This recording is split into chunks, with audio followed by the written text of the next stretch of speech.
ആലുവയിലെ വെളിച്ചെണ്ണ മോഷണ കേസിലെ പ്രതി പിടിയിൽ. ആസാം സ്വദേശി ജാവേദ് അലിയാണ് പിടിയിലായത്. കോതമംഗലത്ത് നിന്ന് മുൻപ് മോഷ്ടിച്ച ഒമ്നി വാൻ ഉപയോഗിച്ചായിരുന്നു മോഷണത്തിനെത്തിയത്.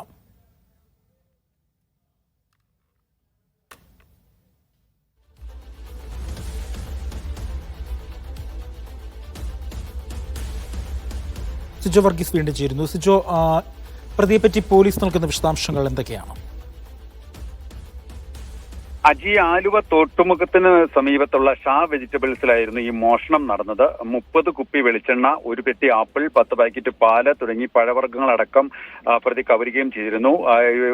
വ്യാപാര സ്ഥാപനത്തിനും ഒപ്പം തന്നെ അവിടെ സൂക്ഷിച്ചിരുന്ന 5000-ഓളം രൂപയും പ്രതി കവരുകയും ചെയ്തിട്ടുണ്ട്. ഈ CCTV ദൃശ്യങ്ങൾ സഹിതം കടയുടമയായ ഷമീർ പോലീസിന് പരാതി നൽകിയിരുന്നു. തുടർന്നാണ് ഈ പോലീസ് അന്വേഷണം ആരംഭിച്ചത്. ഇതുമായി ബന്ധപ്പെട്ട് 100-ലധികം CCTV ദൃശ്യങ്ങൾ പോലീസ് പരിശോധിച്ച ശേഷമാണ് ഈ പ്രതിയിലേക്ക് എത്തിയത്. പിന്നീടാണ് അസം സ്വദേശി ജാവേദ് അലിയെ പോലീസ് പെരുമ്പാവൂരിൽ നിന്ന് പിടികൂടുകയും ചെയ്തത്. കോതമംഗലത്ത് നിന്ന് ഒരു ഒമനി വാൻ പ്രതി മോഷ്ടിച്ചിരുന്നു. ഈ വാനിൽ രാത്രി കറങ്ങി നടന്നായിരുന്നു ഈ പെരുമ്പാവൂരിലും സമീപ പ്രദേശങ്ങളിലുമൊക്കെയായി മോഷണം നടത്തിയിരുന്നത്. ഈ മോഷ്ടിച്ച മുതൽ ഇതര സംസ്ഥാന തൊഴിലാളികൾക്ക് വിൽക്കുകയും ചെയ്യും. രാത്രി വാഹനത്തിൽ കറങ്ങി നടന്ന് മോഷ്ടിച്ച മുതൽ പകൽ സമയങ്ങളിൽ ഇതര സംസ്ഥാന തൊഴിലാളികൾക്ക് വിൽക്കുകയും ചെയ്തിരുന്നു. ഏതാനും ദിവസങ്ങൾക്ക് മുമ്പ് ഈ ഒമനി വാൻ ഉപേക്ഷിച്ച നിലയിൽ പെരുമ്പാവൂരിൽ നിന്ന് പോലീസ് കണ്ടെത്തിയിരുന്നു.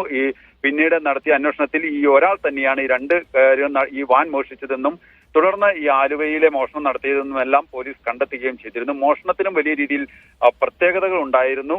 ആദ്യം കട പിന്നിൽ നിന്ന് കുത്തി തുറന്ന് അകത്ത് കയറാൻ ശ്രമിച്ചു. അത് നടക്കാതെ വന്നതോടെയാണ് പൂട്ട് പൊളിച്ച് അകത്ത് കയറിയത്. അകത്ത് കയറി വെളിച്ചെണ്ണ തൊട്ടാൽ തീവിൽ പിടിച്ച വിലയുള്ള സമയത്താണ് ശരാശരി 400-നും 600-നും ഇടയിൽ വിലയുള്ളപ്പോഴാണ് ഈ വെളിച്ചെണ്ണ മോഷ്ടിച്ചത്. 30 കുപ്പി വെളിച്ചെണ്ണ കവർന്നു. അതിനുശേഷം ദാഹം അകറ്റാൻ ഫ്രിഡ്ജിൽ നിന്ന് സോഫ്റ്റ് ഡ്രിങ്ക് എടുത്ത് മാറി കുടിച്ചു.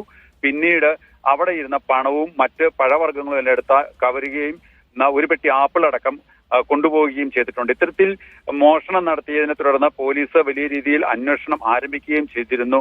2-3 തവണ ഈ കടയിൽ സമാനമായ രീതിയിൽ മോഷണ ശ്രമം നടന്നിട്ടുണ്ട് എന്നുള്ളതും ശ്രദ്ധേയമായിട്ടുള്ളൊരു കാര്യമാണ്.